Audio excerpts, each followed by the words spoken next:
Money can't buy happiness, but it can certainly buy revenge, especially when your toxic family doesn't know you're worth $500 million. I learned that lesson the hard way last month when my own sister and parents tried to destroy my career, not realizing they were actually attacking the company's owner. I'm Jennifer Zhang, though most people know me as Jen. On paper, I'm the newly appointed Chief Operations Officer of Palmer Technologies, a mid-sized software company in Austin. What my family doesn't know is that 3 months ago, I became the majority shareholder through a series of quiet acquisitions using a holding company. The story of how we got here starts 15 years ago, when I was a scholarship student at MIT while my younger sister Angela attended UCLA on our parents' dime. "Angela needs the support," Mom would say. "You've always been so independent, Jen." Independent wasn't the word for it. I worked 3 jobs to cover expenses, coded freelance projects until my eyes burned, and lived on ramen while Angela posted Instagram stories from Cabo's spring break. But I had a plan. Technology was my passion, and I knew the sacrifices would pay off. They did, spectacularly. By 27, I'd founded and sold 2 successful startups, though I kept that information quiet. On paper, I looked like a moderately successful tech executive. In reality, I had hundreds of millions carefully invested through various shells and holding companies. Why the secrecy? Because I'd watched money destroy too many families. I saw how my parents' blatant favoritism toward Angela had intensified when they thought I was struggling financially. Their pride in her modest success as a marketing manager was matched only by their condescension toward my risky tech career. "You should let Angela help you find a stable corporate job," Mom would suggest during family dinners. "She has such good connections." I let them believe what they wanted. Let them think I needed their approval, their connections, their validation. Meanwhile, I was building something bigger than they could imagine.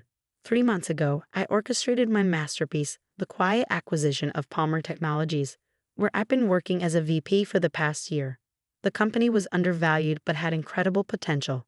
Using a maze of holding companies and investment vehicles, I purchased a controlling interest without anyone realizing the true buyer's identity. The board appointed me COO as part of the transition, not realizing they were actually hiring their new owner. I took the role because I genuinely loved the company and wanted to help lead its transformation from the inside. Angela's reaction to my promotion was predictable. "Must be nice to finally catch a break," she said during our monthly family dinner. "Though I hope you're not in over your head. Corporate leadership is very different from just writing code." Mom and Dad exchanged concerned looks. "Maybe Angela could mentor you," Mom suggested. "She's been in corporate management for years." I bit back a laugh, thinking about the acquisition documents sitting in my safe. "I'll keep that in mind." But Angela wasn't content with condescension. My promotion had disrupted her carefully maintained narrative of superiority. She'd always been the successful one, the daughter with the prestigious corporate career, while I was just the nerdy coder who couldn't climb the ladder. The first sign of trouble came when Angela began showing up at Palmer Technologies for lunch with mid-level managers, casually gathering information about my role and responsibilities. I watched through my office window as she charmed her way through the departments, playing the concerned sister worried about my ability to handle such a big job. Then came the anonymous emails to HR, suggesting I had faked my credentials. Those were easily disproven, but the intent was clear. Someone was trying to undermine me. "I'm just looking out for you," Angela said sweetly when I confronted her. "Everyone knows tech companies promote women too quickly these days because of diversity quotas. I'd hate to see you fail publicly." I let her play her games, curious to see how far she would go. The answer came yesterday in the form of a thick envelope delivered to the board of directors. Inside was a meticulously crafted dossier of evidence suggesting I had been embezzling company funds, falsifying reports, and engaging in insider trading. Bank statements had been expertly doctored, emails cleverly fabricated, all pointing to massive fraud orchestrated by the new COO. The board called an emergency meeting for Friday morning. Angela must have learned about it through her network of lunch companions, because last night she could barely contain her glee. "The board wants me there tomorrow," she announced at dinner, eyes glittering. "Apparently there's going to be a major leadership change. Mom, Dad, you should come too. For moral support."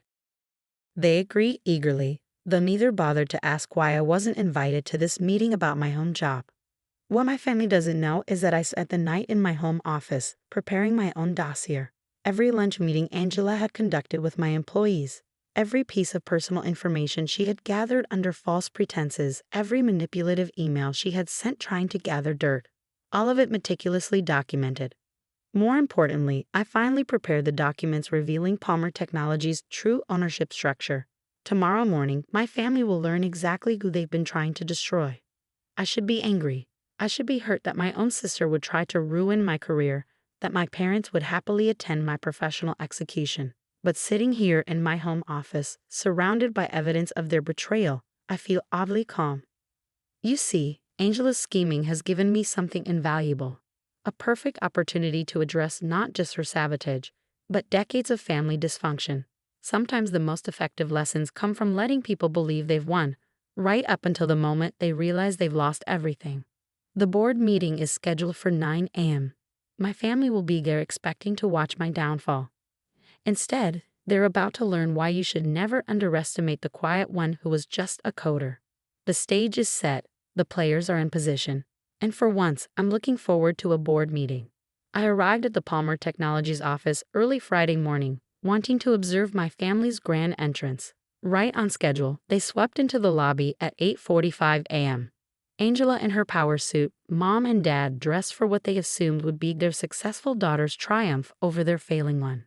"Is the board ready for us?" Angela asked the receptionist, practically vibrating with anticipation.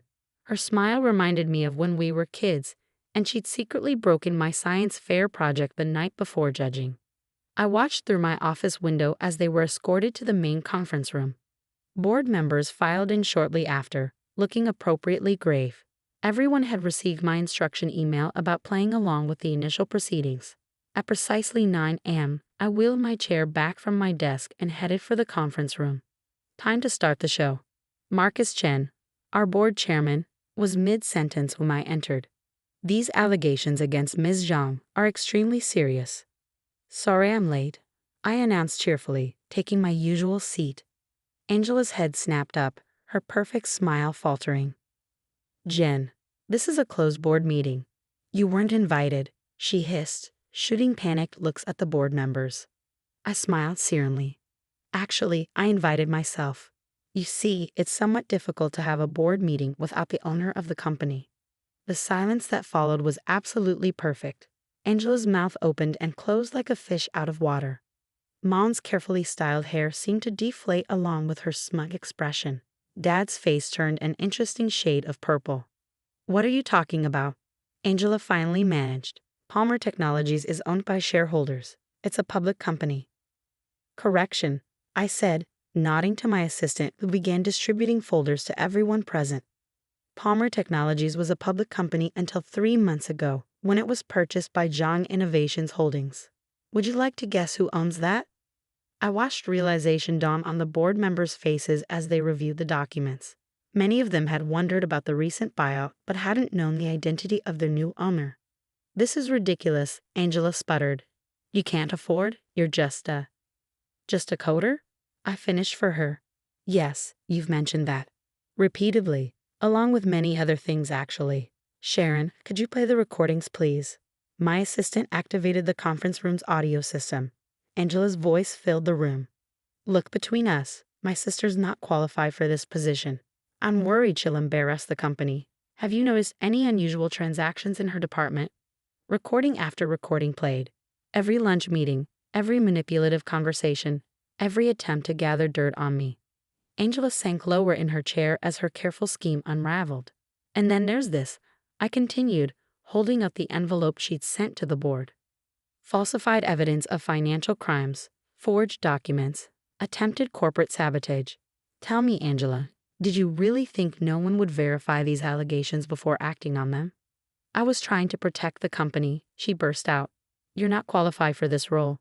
You've never been the successful one, the smart one. I'm the one who deserves to be exposed for corporate espionage." I finished quietly, "to be reported to the SEC for attempting to manipulate stock prices with false allegations. To lose your own job when your employer learns about your actions." The blood drained from her face. Mom finally found her voice. "Surely you wouldn't do that to your own sister. Like she wouldn't try to destroy my career?"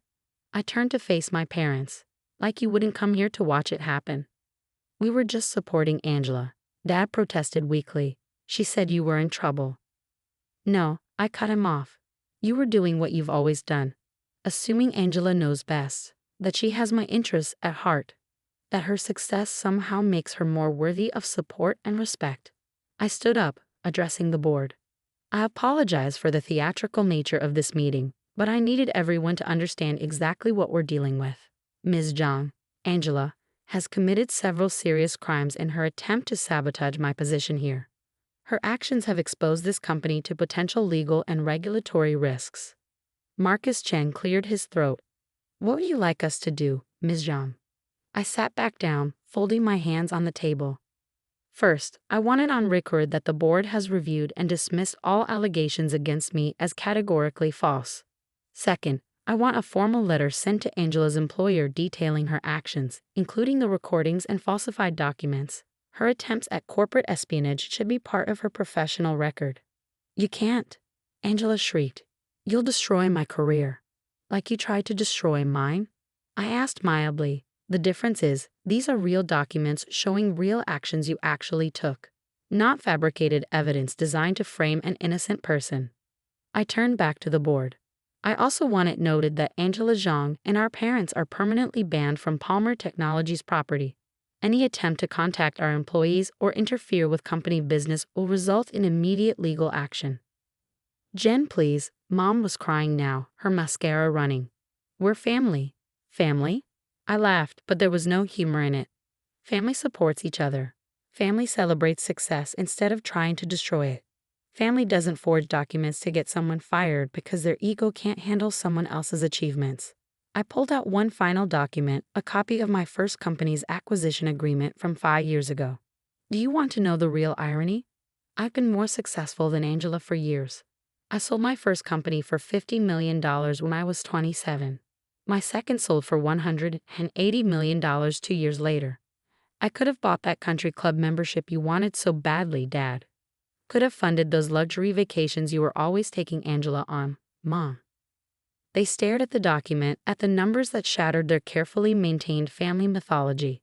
But I wanted to succeed on my own terms, I continued. I wanted to build something meaningful, not just buy status. I kept my wealth quiet because I wanted to see who would support me when they thought I was struggling. You failed that test spectacularly. Angela had started crying. But they weren't her usual manipulative tears. She looked truly broken, perhaps for the first time in her life. You're firing me from my job, she whispered. No, I replied. I'm letting your own actions fire you, the same way you tried to do to me. The difference is you actually did what you're being accused of. I stood up again, gathering my papers. The board meeting is adjourned. Marcus, please ensure all the documentation is properly filed. Mom, Dad, Angela, security will escort you out. Wait. Angela called as I reached the door. Please, I'm sorry, I was jealous.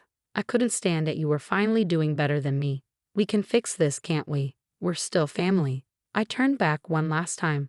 You know what the difference is between us, Angela. When you thought I was struggling, you tried to knock me down further. When I succeeded, I kept it quiet to avoid making you feel inferior. That's the difference between real success and whatever game you've been playing. The next few weeks were interesting. Angela did lose her job when her employer learned of her corporate espionage attempt. Mom and Dad's friends at the country club suddenly developed a new respect for their other daughter when the truth about my success leaked out. I received multiple tearful voicemails, written apologies, even a letter from Angela's therapist saying she was doing the work to understand her toxic behavior. I archived them all without responding. 3 months later, I was working late when my assistant announced an unexpected visitor. It was Angela, looking very different from the polished corporate climber who tried to destroy me. She'd lost weight, cut her hair short, and wore simple business casual attire instead of her usual designer suits. I'm not staying, she said quickly, holding up a hand when I started to speak. I need to say something. She placed a thick envelope on my desk. This is every password, every contact, every piece of information I gathered while trying to sabotage you. I'm also sending a formal apology to the board and my former employer, taking full responsibility for my actions. I studied her carefully. Why now? Because you were right, she said quietly, about everything. I've spent my whole life playing a role, the successful daughter, the corporate star. I tried to destroy you because you achieved real success on your own terms. It terrified me because it showed how hollow my life was. She turned to leave, then paused. I'm starting over. Small company, entry-level position, earning things for real this time. I don't expect forgiveness. I just wanted you to know that you taught me more by letting me fail than our parents ever did by helping me succeed. I waited until she reached the door. Angela? She turned back, hope flickering across her face. Send me your resume in a year, I said. Not for a leadership role. But if you're serious about earning things properly, well, we're always looking for people willing to work their way up. A single tear rolled down her cheek, but she nodded briskly and left without another word. 6 months later, Palmer Technologies has grown beyond even my ambitious projections. We're developing groundbreaking software, creating jobs, and building something meaningful.